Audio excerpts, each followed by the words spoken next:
Welcome to the B2B Legend Show by OneFlow. I'm Josephine, your host, and on this show we dive into the stories behind some of the legends in the B2B world. Each episode we chat with industry leaders to explore their journeys, challenges, and insights. Today we're joined by Fredrik Kastenholm, co-founder and CRO at Omnitas Consulting. In this episode you'll hear how he went from law school to leadership, advice for anyone aiming for the CEO role, and how to identify and fix the workflow issues that slow business down. Hello everyone, today we have Fredrik Kastenholm here, co-founder of Omnitas Consulting. Thank you so much for being here and welcome to the show. Thank you so much for having me. I'm really looking forward to get to know you more, but also your career journey. So why won't you just start off by walking us through from where you began and how you ended up in the position that you are today? Well, I'm quite deeply rooted within the sales part of everything. So, and I think I actually started my career way back when I was 15 or 16 and started working during gymnasium on evenings and weekends. And but then I actually went to university to study law. So that's actually my education standpoint. Actually, I'm a lawyer. But even coming through that, I kind of found that business is what I like. So I spent a fair few years as an internal consultant and as a banker within one of Sweden's largest banks. But then I moved on into the consultancy part of the world, basically. And but always with a slight focus on sales and on marketing and those kind of things. And that ended me up being a CEO for a couple of different companies, also at the same time. And today, my latest journey and my greatest love right now is, of course, Omnitas Consulting, then, which I'm a co-founder of, and I'm the acting CRO, so Chief Revenue Officer here today. So that's, I guess, my journey in the very compact, short format, but basically it's 20 years of sales, going through a number of different roles, founding a few companies along the way, managing my own companies, working for large conglomerates. So it's been a bit of this and that over the years. I think that's how I would describe it in the end. Yeah. And why did you start with studying law and then didn't kind of continue in that direction? Why did you move more into the consulting and sales? I think business has always been what I like, right? It's a means to help people and companies to achieve greatness or improve themselves, and that's been important for me, and that's where I take my points from with sales. It's not about actually doing the selling; it's actually about helping someone to become better.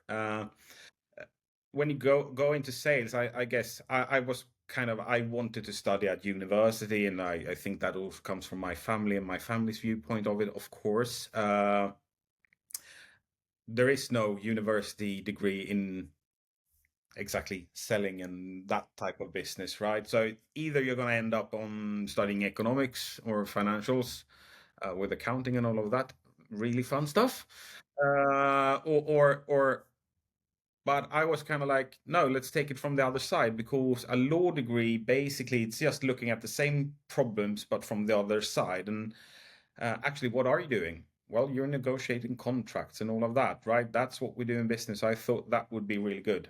And then, yes, half of my family are lawyers, so it kind of helped me along that line, to be completely honest.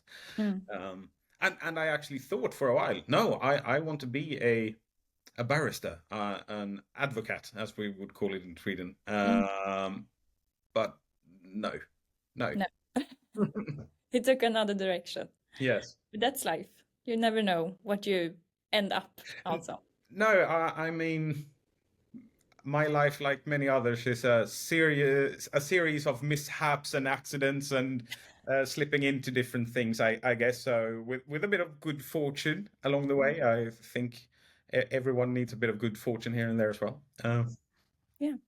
And you mentioned how you have been a CEO of like different companies and also at the same time. Yeah. What was this is a very generic question, but people who kind of are working towards that, how do you get there basically? Well, the easiest way to do it, found your own company. You Yeah. become the CEO. That's Mm. easy. But I was also hired as a CEO for other Mm. companies. We have a good expression in Swedish, which is skynda långsamt. So don't be too hurried with it. You will get there, but you need to build your portfolio of experiences and not only very specific. So when you get into those, like the position as a CEO, that's actually not a specialist as much as it's actually you're specialized in being a generalist Mm. almost, right? So you need to have a good kind of thinking from a few different walks of life. And um, I mean, it's a hard thing. And I talk to a lot of young people. I want to be CEO. Yeah, Mm. great, good motivation. Mm. Why? Yeah. It's a cool title. Yeah, Mm. that's not the reason to do it, because it's also a lot of hard work, and you must really want it and think you can give something back in that, because it will sure as heck take a lot from you Mm. to do that kind of work in form of long hours, and it will have effects on your social life and everything like that, because it is a hard work. But I think how to get there is basically you build up skill over time. You can't go to work and go, yeah, I start at 8 o'clock and I go home at 5 and I think that's the end of my workday. No, you probably need to actually take an keen interest in doing stuff. So also actually thinking, this is fun and this is what I like. So, and what I mean with that is not bring your work home and do more work. No, Mm. develop yourself. Can I read more? Can I get inspired from different things? Can I learn stuff on the side that will help me to achieve and to grow? And then no, and also kind of find that you might need more than half a year or 1 year in a position. It's not like switching apartments, right? It's not like flipping apartments. It's actually you need to build a skill in each position so you actually can take that forward. It's a long game. Then of course, are you aiming to be the CEO of Ericsson or Volvo? Yeah, you're probably gonna hit 55, 60 before that happens. If it's a small company or if it's self-founded, yes, then it will happen quicker. Um, but yeah, I think no one who has ever been a C-suite overall has taken the exact same path of doing it. It's Yeah. it's not a streamlined process of this is how it happens. Um, Mm. Do um, you see a common kind of personality trait maybe? Is it like, yeah. yeah. Mm. I think all of us, we are slightly weird for different reasons. But one thing that joins us is tenacity and persistence to keep on going even when it gets tough, not giving up, uh, and also being able to set goals and follow up on them, and both from a coming from work and from a personal place, but also I don't think we who end up in those roles, I guess we are those people who are never really happy with the situation. We also think there's always something more to improve or something more to do, which is also what drives us to read that extra book in the evening and instead of watching Game of Thrones or whatever, right? So um, it's it's all of those things that will make a difference in the end. At the same time, I actually would like to say that those who actually become most successful at it at the end is also them who manage to balance it with a healthy work-life kind of balance, because you can burn out so quickly. And even if you think this is the most fun I've ever had, well, I usually say the one who goes to work bored is not the one I'm worried about. Yeah. Um, But yeah, I think tenacity and persistence, and the drive to always try to make stuff better. If that are traits you can kind of identify with, you're probably along the right line, at least. Yeah. And Awesome. then a lot of luck, actually. Oh, Happenstances coinciding and so on and so yeah. forth. And I usually say the hardest part is getting there the first time. Then you can kind of Mm. repeat and build off of experiences. Mm. Oh, awesome. And you've been in the consulting space, that is like your main, where you have been mostly of your career. What is it that you like about consultancy? What did you fall in love with it? I guess it's seeing it's not static, it's always dynamic, right? I see a lot of different companies, a lot of different challenges. I meet a lot of people. So I'm I'm quite the extrovert myself. So I do thrive on meeting new people and doing all of that. So and I guess that's maybe one of my problems personally, that I don't like to do the same thing all the time, right? Mm. Which might be a hindrance at times, but it also helps me in certain situations. And I love that. And also, as I was talking about, I've never seen like sales and that kind of thing just for the sake of selling the product.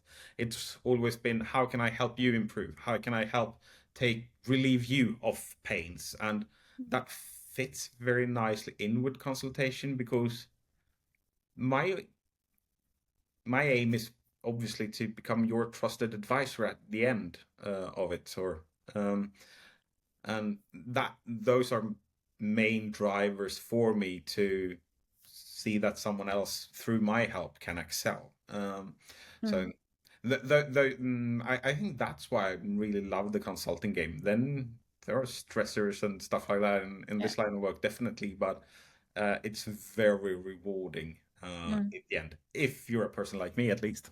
Yeah. Oh, nice. Uh, nice. I want to talk a bit more about Omnitas, your company. Can you just describe in your own words what you do, basically?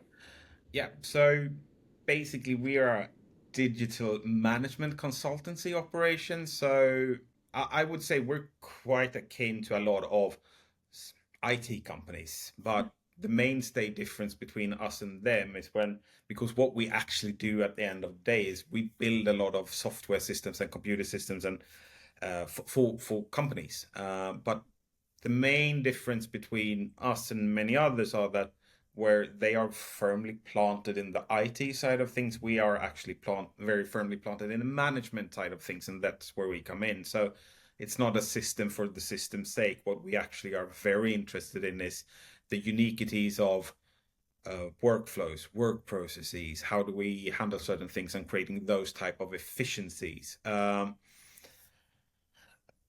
And making sure that systems works as well for management as it would be for the ordinary employee using the system and so on. So we have a bit of a different twang on it, Mm. and that is what differentiates us. So, but we work very widely, and this also comes into oh, not only me, but a fair few of us over here. We tend to like different things. So we build everything from CRM systems to project management systems to HR platforms and so on and so forth. So we do uh, operate in wide variety of verticals out there.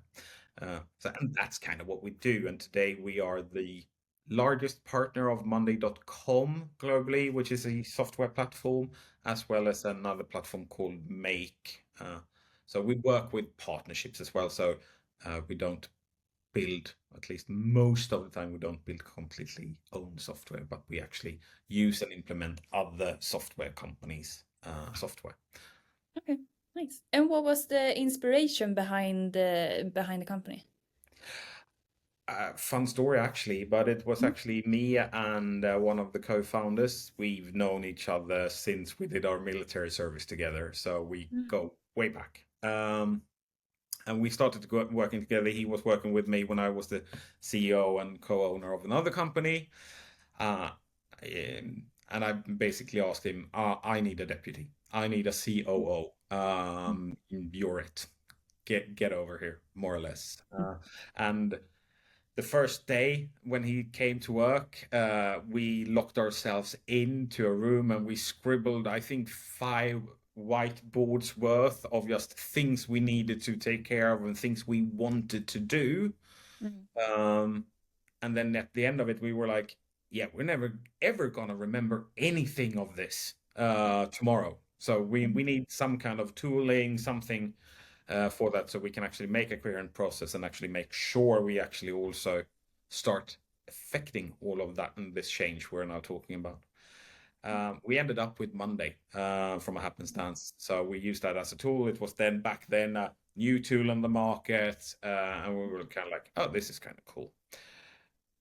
Thing was, after a week, we had implemented that system within our entire organization with 70 consultants, because we actually saw that we could actually use this tool to affect a lot of those changes we kind of scribbled down on those whiteboards.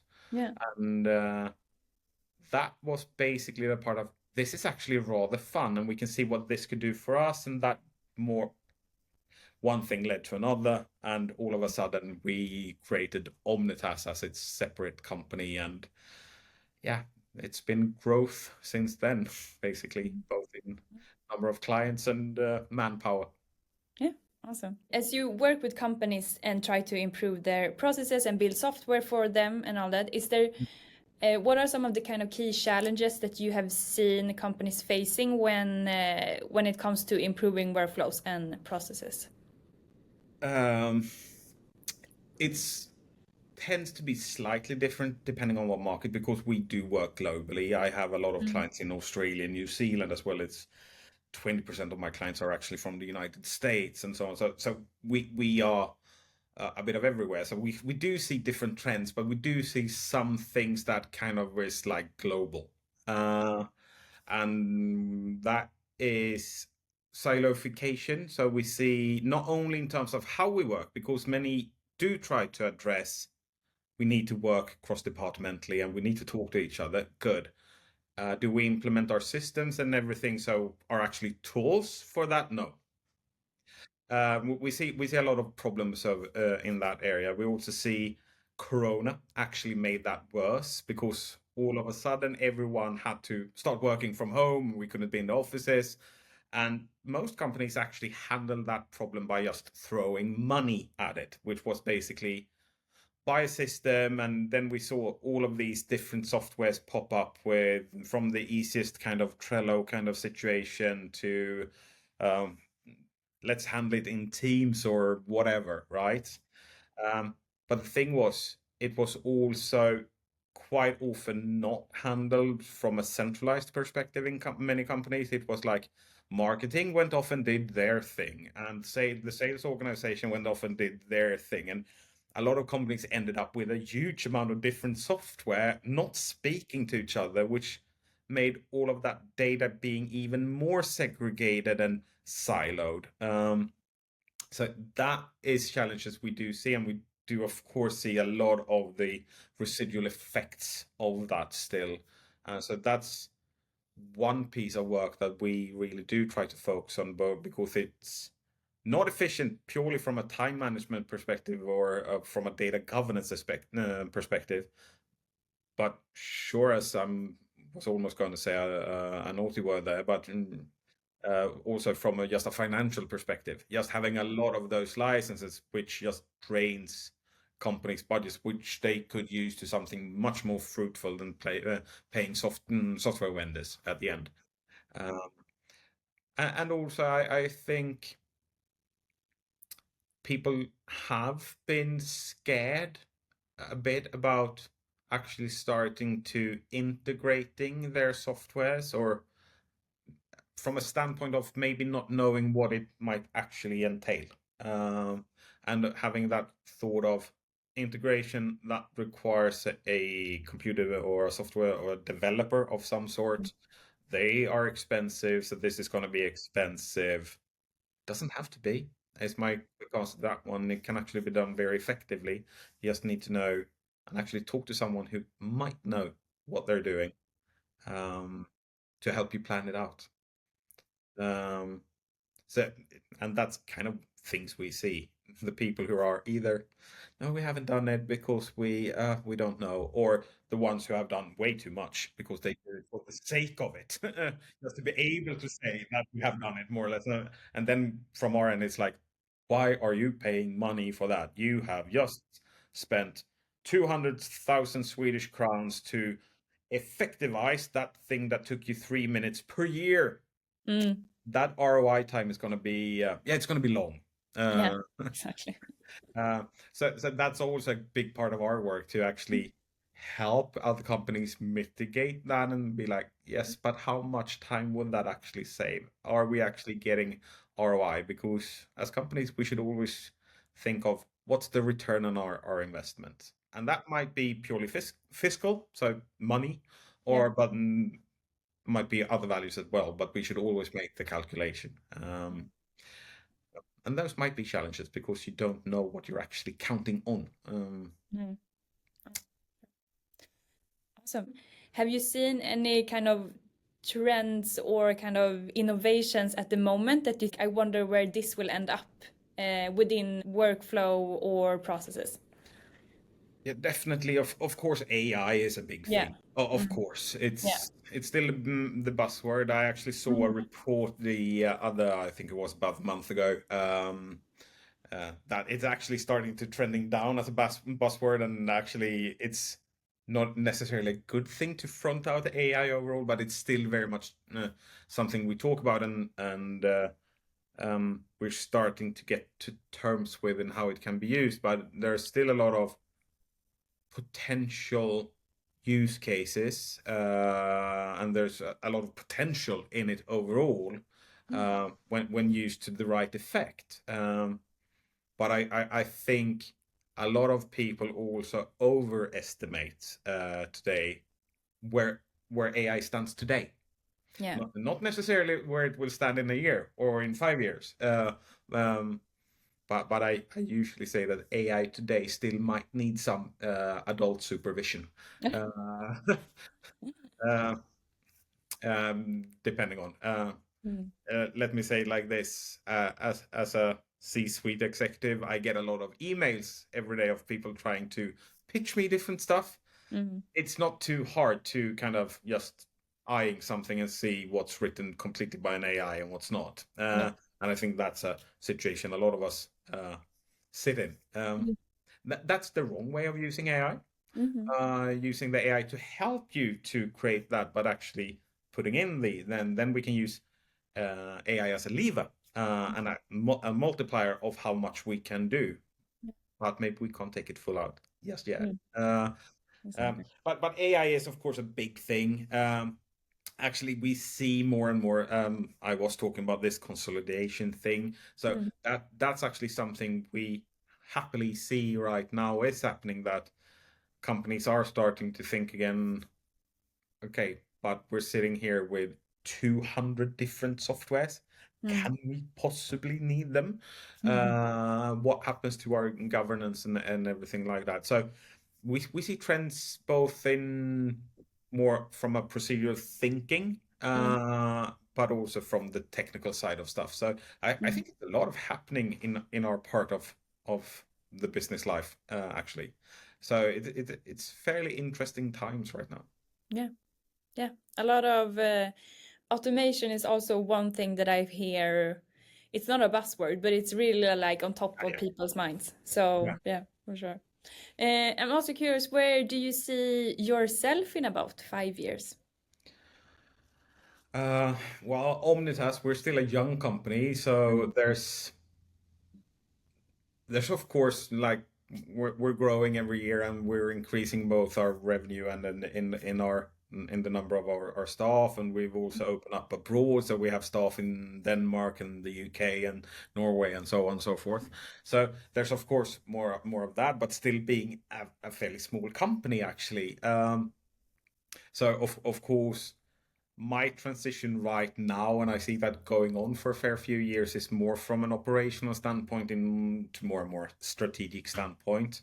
And I don't know in 5 years, but slightly longer than that. I hope to spend a lot more time on the golf course, actually. Yeah. That sounds awesome.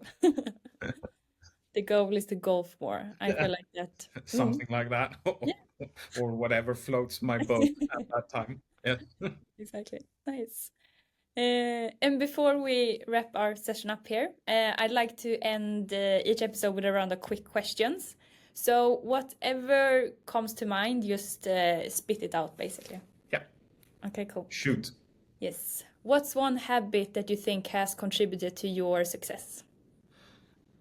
Loving documentaries and non-fiction books.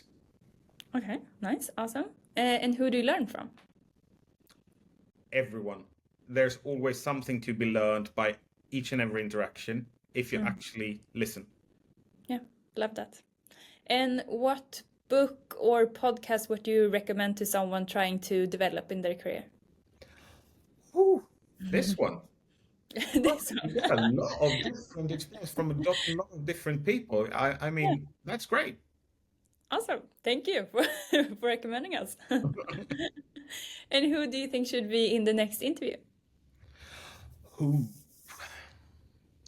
I don't have a quick answer to that one, but I don't know if he's been here, but Johan Åberg is always interesting to